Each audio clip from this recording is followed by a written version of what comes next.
Hello everyone, so I'm currently in the shore of Gampong Kule Beach, Bate District, PD, Regency in Aceh. And I'm currently standing in a small boat where this boat is used by Rohingya refugee to come across the ocean from Bangladesh and floating in many days in the ocean until finally they stranded in Aceh.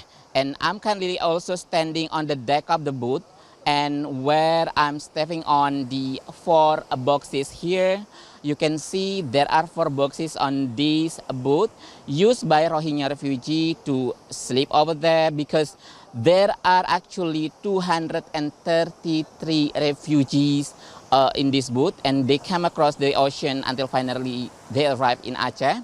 And you can see those small boxes. I don't even know how they could fit on those boxes because there are so many people here.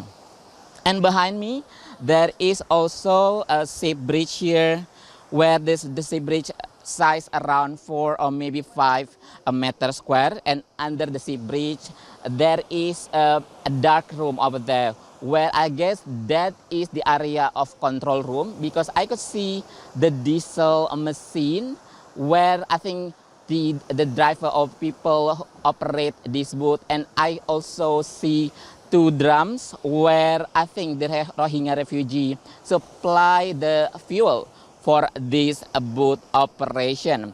And surprisingly as well, this small boat also has a small toilet, where the small toilet area, I think there is a small toilet over there in the stern behind this boat. And I don't know even how this Rohingya refugee could share only one toilet with 233 people.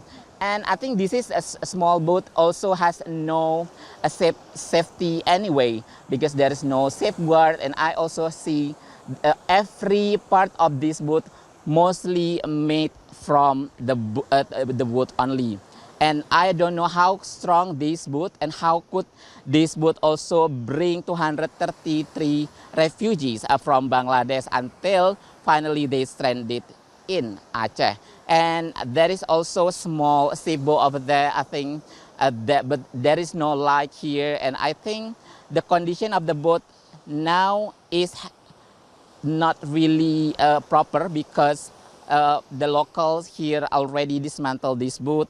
You can see that the woods over there where these people and the locals dismantled this boat. I don't know why, but I guess this is how the locals also react to the arrival of the Rohingya refugee.